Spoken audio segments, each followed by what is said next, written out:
Naluto muna tayo ng tinola. Ayan, painit tayo ng kawali. Manok, luya, sibuyas, papaya, and dahon ng sili.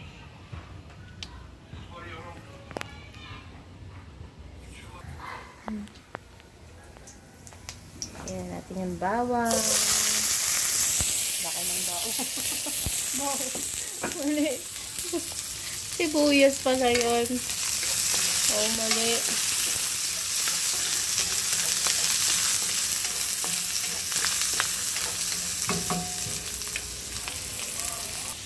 Ang aking audience, si Lucky.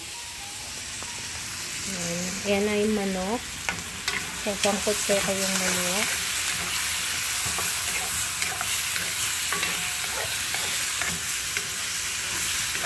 Masarap kasi ito. Sangkot sa yan. Tumula siya sa sabaw.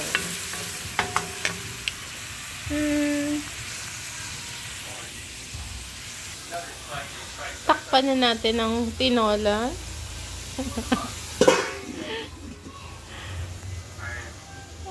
Ang aking audience.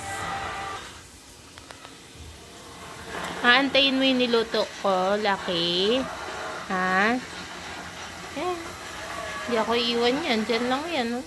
Magbabantay lang yan. Makaluto.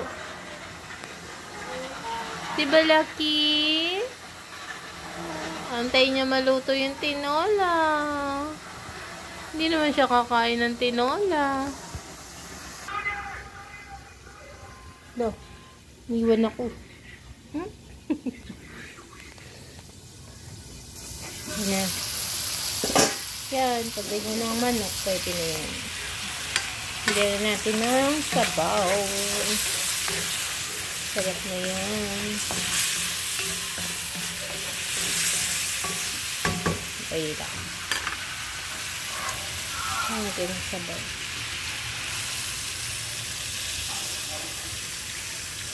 Medyo marami. Masarap. Ang tinola kapag marami lang yung sabaw. Then, ihagay na natin ng papaya.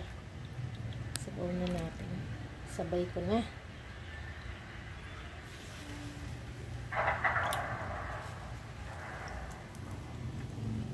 Sabay na natin para hindi ma-overcook. Manok. Kanete. Lagay ko natin daw ng sili. Yun na. Ito na siya. Daw na lang ng sili.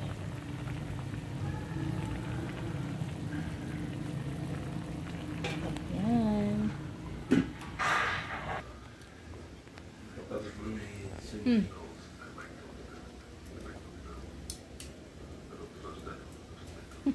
Kumakain ng tinapay yun. Ito na. Yun, luto na. Pwede na kumain. Ito na ang tinola. Tinola alam yummy.